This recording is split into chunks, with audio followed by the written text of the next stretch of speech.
Greetings, viewers. I'm the Smithy99999, and welcome back to Take on Mars.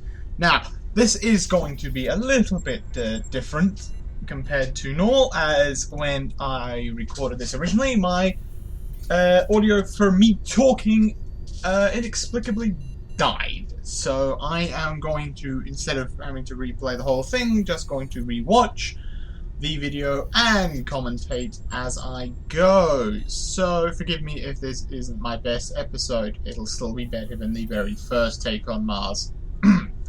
So, yes, Bohemia have fixed the issues, the bug I was getting with falling through the planet's surface with certain probes. And yes, so Take on Mars is returning for business. Yes, indeedy, it is. Also, this will not be stopping Kerbal Space Program for all those who are interested in that. I will hopefully be doing one a week of Kerbal Space Program, either on Tuesdays or Thursdays, probably not a set day, as long as I can actually come up with something interesting. So, okay, we're getting started again.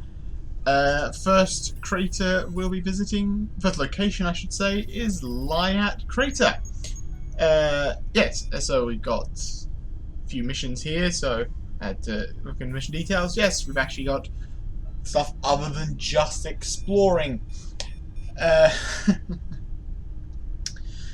Please note that I, for some reason, never noticed the Probe EAS, which is a cheap probe with an environmental detector which can do the explore and analyze only missions.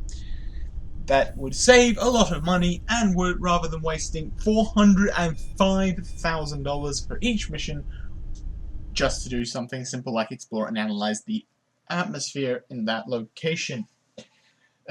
I would advise anyone playing this not to do something stupid like I have and just building landers which just have every bit and bob you can put on it and design one specifically for missions. I shall endeavour to do that in the nest episode.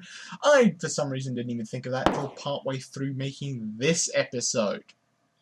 Yes. So that would be a big waste, and in a game where you have to manage your budget, that is a very stupid thing to do. Yes. And very pretty skies, of course. I get distracted easily by pretty sights, so don't blame me if any games which have beautiful graphics, I start just jabbering on making up stuff as I go. Well, that's normal. If I just start, you know, doing this, where I just go, But anyway, yes, that does appear to... I still think that's an issue with the graphics, whenever it fires its retro thrusters, that it looks like a little meteorite flying past. Yes, first mission, 300k for completing it. That involves landing and analysing the soil. Yes, also do not ever ask me to use manual control on the retro thrusters, as last time I tried that, and any other times I will ever futurely use that feature, it will just end with parts of the lander flying off into oblivion. I am no good at flying rockets carefully, so that isn't something which is going to happen. However, if you do so on the game yourself, you can try that. Now, yes, lovely. But be careful, I have encountered the bug sometimes when using automatic thrusters and have used the manual landing myself before. It sometimes tries to overcorrect itself a bit too much and tries to launch it back into space. Rather than trying to land, it'll just sit there hovering, moving back left and right, back forward, left and right, up and down, because it can't land perfectly where it's supposed to land. You'd think there'd be some level of tolerance rather than it has to be 100% accurately on the target marker. I'm not sure if that's a bug which has been fixed, if it was actually a bug, or whatever, but that is very much a waste of time, because you have to then disconnect and disable that craft and retry it without getting the money back. Which, when you're low on funds and are just trying to do a mission to get stuff done, is bad. Yes. And here it goes. Landing, landing, landing, landing.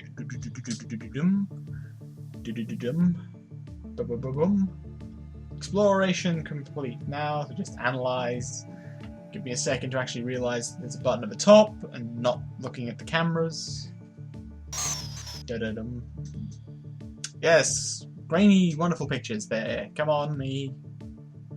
No, don't switch through the robotic arms. Shh. This is really weird commenting after I've recorded the video. I really hope my recording doesn't die next time. Yeah, there we go, capturing gas. Do not move instrument, it's a lander. Can't move a lander. And it's not on a robotic arm or anything, so it literally is stationary only.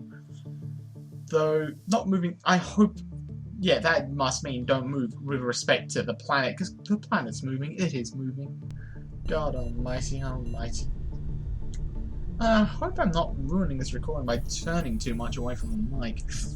Oh, I'll have to bump up the volume if it does. Readjust. Ah, yes.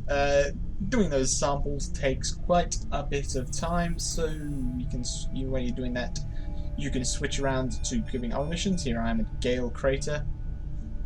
Oh, something else I forgot to point out: when you do choose a mission,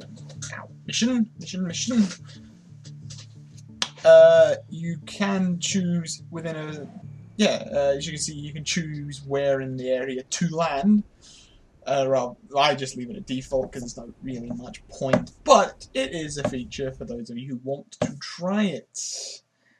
And here I am, not wasting money by actually giving it a sending a probe lander, which does which only, apart from the soil detector, can do everything that mission needs only. And yes, the quick screen for the 3 most recent missions. Very, very handy, very handy. Yes, so yeah, I was surprised really. I tried the game randomly to find out whether they fixed the bug, because there's a patch about a week or so ago, but there was no information in the Steam news about the patch, so I had no idea what the patch actually did. I thought it was just removing the Christmas decorations from mission control, but it apparently fixed the bug, which was a very good sign, so I can actually get the series running again. It seems to be popular. However, yeah, as I said before, Kerbal Space Program will return, better than ever, hopefully. Not really. I've been doing Space Plan next. I've actually done that before, but back to this. One problem with the game: apparently everything you were doing stops when you switch. At least in this game time rather than real time. When you switch between missions, what they were doing stops, so that one which was landing, it's completely stopped. And this is also slightly annoying that you don't actually get to see any results of your scans or studies just yet. They seem to be focusing on that multiplayer portion a bit too much, I think, giving people an idea of this sort of stuff where you get to analyze stuff would be beneficial. Because ultimately this is a nice game teaching people about Mars and Deimos and asteroids and the asteroid, but hopefully maybe they'll extend this to more planets and moons throughout the solar system. That would be pretty awesome. There is an idea. Bohemia, do that, expand it. Just keep expanding. You don't even have to bring it out early access. Just keep. Oh my god! I just wasted more money. Oh, lordy, lordy, lordy. But anyway, yes. Yeah, and also you can manually name all your launchers, but that would get tedious, so unless I get suggestions, which I'm always open to, I will not be naming each individual mission. I will be sticking with the default missions, but if you do have any suggestions, leave them in the comments below, or contact me on Twitter. You can name suggestions. You can do you can request I do missions in certain areas, If you think I missed something, or I know I missed something, please point it out to me. I'm always glad to hear feedback on this and any other videos you've seen. I hopefully think you're checking out. Feedback is always welcome. I'm not one for ignoring the community around my videos. What's the point of making videos to entertain people if you're not willing to actually listen to what they want? Not that I know of many people do that. But anyways, yeah. I said it when I did this. I don't remember it being this beautiful before. It has been such a long time since I kind of landed in daytime on this game. But I forgot how beautiful everything was when it wasn't covered by that crappy night vision filter.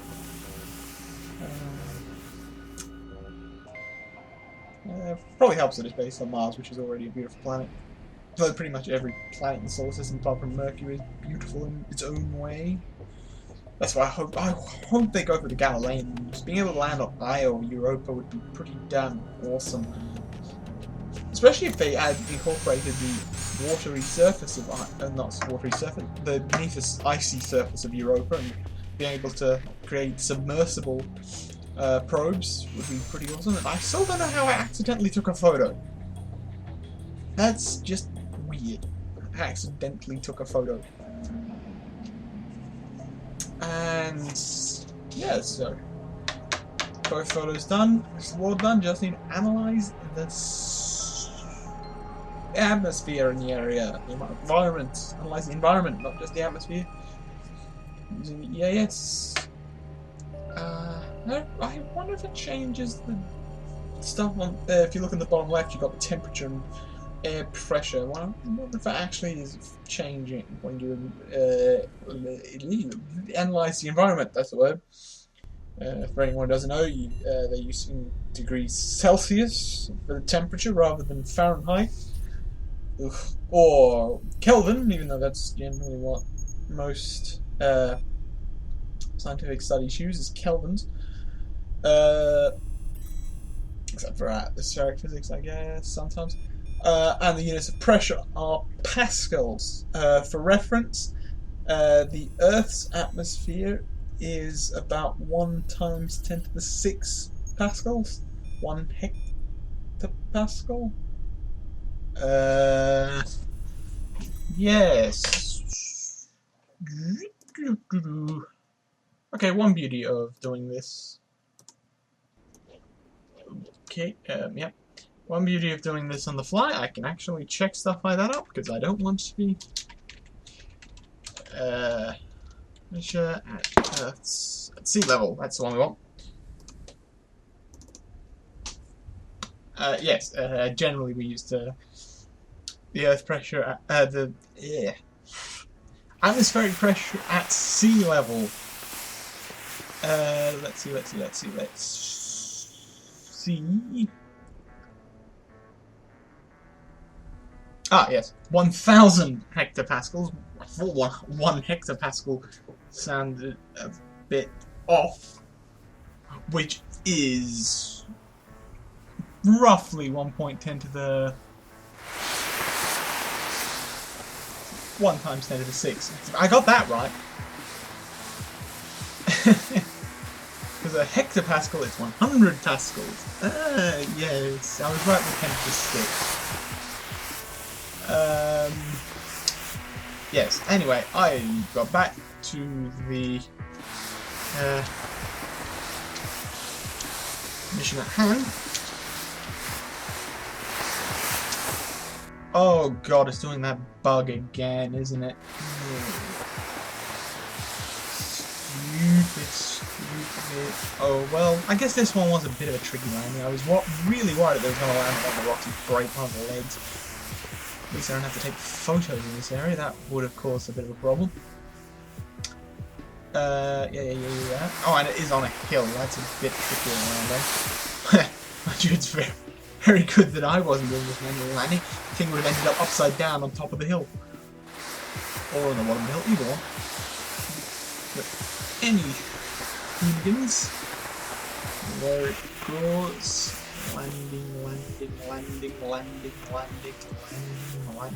Go on, that sound annoying. And she rides. Landed perfectly. Oh boy. Any hooligans?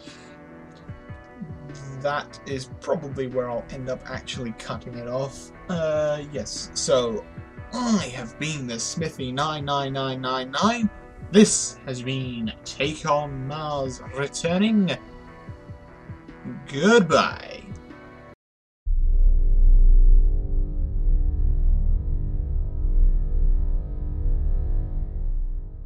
Look at this beauty. Ooh, Nelly. Much prettier without having to look through night vision.